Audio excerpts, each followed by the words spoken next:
Hello friends, welcome back to my channel. Quality of education के आज के इस थर्ड पार्ट में हम देखेंगे different approaches to understanding quality of education. Quality of education एक कॉम्प्लेक्स टॉपिक है, इसलिए रिसर्चर्स ने इसे समझाने के लिए अलग अलग अप्रोचेस डेवलप किए हैं। ब्रॉडली दो मेन अप्रोचेस हैं, ह्यूमन कैपिटल अप्रोच और ह्यूमन राइट अप्रोच। लेकिन इन दोनों अप्रोचेस को क्रिटिसाइज करके टिकली एंड बैरेट ने 2011 में एक अल्टरनेटिव फ्रेमवर्क दिया है जो सोशल जस्टिस पर्सपेक्टिव के नाम से जाना जाता है। आज हम इन तीनों को डिटेल में समझेंगे। शुरू करते हैं फर्स्ट अप्रोच के साथ, ह्यूमन कैपिटल अप्रोच। यह अप्रोच एक इकोनॉमिक रैशनल प्रोवाइड करता है क्वालिटी ऑफ एजुकेशन पर फोकस करने के लिए। इस अप्रोच के अकॉर्डिंग एजुकेशन के 4 कंट्रीब्यूशंस होते हैं। पहला कंट्रीब्यूशन है इकोनॉमिक ग्रोथ। एजुकेशन को एक तरह से इन्वेस्टमेंट माना जाता है जो सोसाइटी को लॉन्ग टर्म बेनिफिट देता है। जैसे कि जब लोग एजुकेशन से स्किल्ड और नॉलेजेबल होते हैं तो वे प्रोडक्टिव होते हैं और जिससे इकोनॉमी ग्रो होने में वे लोग डायरेक्ट हेल्प करते हैं। इसलिए इस अप्रोच के अकॉर्डिंग एजुकेशन डायरेक्टली कंट्रीब्यूट करता है इकोनॉमिक ग्रोथ में। ह्यूमन कैपिटल अप्रोच के अकॉर्डिंग एजुकेशन का दूसरा कंट्रीब्यूशन है पॉवर्टी रिडक्शन। जब लोग एजुकेटेड होते हैं उनके पास बेहतर जॉब अपॉर्चुनिटीज़ आती है और वो लोग पॉवर्टी साइकिल से बाहर निकल पाते हैं। थर्ड कंट्रीब्यूशन है विमेन एम्पावरमेंट। एजुकेशन से क्या इम्पैक्ट आता है विमेन के लाइफ में? एजुकेटेड विमेन अपने राइट को समझ पाती है, साथ ही वे इकोनॉमिक और सोशल डिसीजन मेकिंग में एक्टिवली पार्टिसिपेट कर पाती है। और फाइनली एजुकेशन कंट्रीब्यूट करता है ओवरऑल वेलफेयर ऑफ सोसाइटी में। इन 4 कंट्रीब्यूशन के अलावा एक और इम्पॉर्टेंट बात है, इस अप्रोच पर बेस्ड स्टडीज़ कुछ इंडिकेटर की हेल्प से क्वालिटी ऑफ एजुकेशन को मेजर करते हैं, जैसे कि एग्ज़ाम परफॉर्मेंस, टेस्ट स्कोर या कॉग्निटिव स्किल्स आउटकम। मतलब एजुकेशन की क्वालिटी को प्राइमरीली एकेडमिक अचीवमेंट के ज़रिए जज किया जाता है। सेकेंड अप्रोच देखते हैं, human rights approach.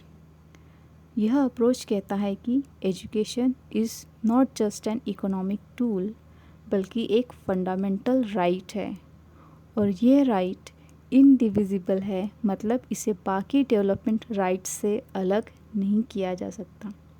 It is also integral to the development process, यानी बिना क्वालिटी एजुकेशन के डेवलपमेंट पॉसिबल नहीं है।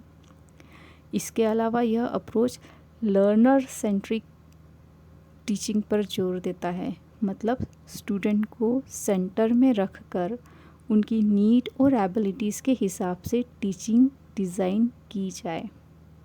साथ ही स्कूल का स्ट्रक्चर डेमोक्रेटिक होना चाहिए, मीन्स स्टूडेंट के राइट्स और पार्टिसिपेशन को रेस्पेक्ट किया जाए और स्कूल में इक्वालिटी, जस्टिस और रेस्पेक्ट को प्रमोट करने वाला एनवायरनमेंट हो। In short, human right approach quality education को एक राइट बेस्ड एंटाइटलमेंट के रूप में देखता है, न कि सिर्फ एक इकोनॉमिक इन्वेस्टमेंट के रूप में। थर्ड अप्रोच देखते हैं, social justice perspective. Human capital approach और ह्यूमन राइट अप्रोच, इन दोनों अप्रोचेस को क्रिटिसाइज करते हुए टिकली एंड बैरेट 2011 ने एक अल्टरनेटिव फ्रेमवर्क प्रपोज किया है जो सोशल जस्टिस पर्सपेक्टिव के नाम से जाना जाता है। उन्होंने कहा है कि एजुकेशन की क्वालिटी को समझने के लिए सिर्फ इकोनॉमिक या राइट बेस्ड लेंस काफ़ी नहीं है। इसके लिए हमने देखना होगा कि एजुकेशन का सिस्टम में 3 डायमेंशन जैसे कि इंक्लूसिव, रेलेवेंट एंड डेमोक्रेटिक है या नहीं। फर्स्ट देखते हैं इंक्लूजन डायमेंशन। इंक्लूजन का मतलब है क्या अलग अलग पॉपुलेशन ग्रुप्स को इक्वल एक्सेस मिल रहा है एजुकेशन में। फॉर एग्ज़ाम्पल रूरल एरियाज़ के बच्चे, मार्जिनलाइज कम्युनिटीज़ या इकोनॉमिकली पुअर हाउस होल्ड को वैसे ही अपॉर्चुनिटीज़ मिल रही हैं जैसे प्रिविलेज ग्रुप्स को मिलती हैं। अगर आंसर नेगेटिव है तो इसका मतलब है एजुकेशन इंक्लूसिव नहीं है। सेकेंड रेलेवेंस डायमेंशन, इसका मतलब है जो लर्निंग आउटकम्स स्टूडेंट अचीव कर रहे हैं वो लर्निंग आउटकम किस हद तक उनके लिए मीनिंगफुल है, क्या उन आउटकम्स का रियल लाइफ में यूज़ है और क्या ये आउटकम्स नेशनल डेवलपमेंट प्रायोरिटीज़ के साथ अलाइन है, specially in changing global context. For instance अगर एजुकेशन सिर्फ रोट लर्निंग पर बेस्ड है और मॉडर्न इकोनॉमी के लिए रेलेवेंट स्किल नहीं देते हैं तो वो मीनिंगफुल नहीं है। तीसरा डायमेंशन है डेमोक्रेटिक। यह पार्टिसिपेटरी सोशल जस्टिस पर फोकस करता है, मतलब स्कूल और एजुकेशन सिस्टम्स को ऐसे डिज़ाइन किया जाए जिसमें पार्टिसिपेशन हो, टीचर्स, स्टूडेंट्स और कम्युनिटी सबके बीच डेमोक्रेटिक इंटरैक्शन हो और जस्टिस प्रमोट हो। इसका मतलब है एजुकेशन सिस्टम सिर्फ नॉलेज देने वाला नहीं बल्कि एक socially just and participatory institution होना चाहिए। सो फ्रेंड्स, हमने देखा कि एजुकेशन की क्वालिटी को समझने के दो ट्रेडिशनल अप्रोचेस है। ह्यूमन कैपिटल अप्रोच जो mainly economic growth, women empowerment और वेलफेयर पर फोकस करता है।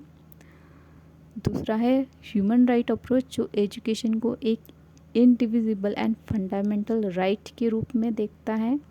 और तीसरा सोशल जस्टिस पर्सपेक्टिव बाय टिकली एंड बैरेट 2011 जो कहता है कि ट्रू क्वालिटी तब अचीव होती है जब एजुकेशन इंक्लूसिव हो, रेलेवेंट हो और डेमोक्रेटिक हो। आज के समय में भी इन तीनों पर्सपेक्टिव को समझना और उन्हें बैलेंस करना ज़रूरी है ताकि हम एक ऐसा एजुकेशन सिस्टम बनाएं जो इकोनॉमिक ग्रोथ भी लाए, ह्यूमन राइट भी सिक्योर करे और सोशल जस्टिस भी प्रमोट करे। Thank you.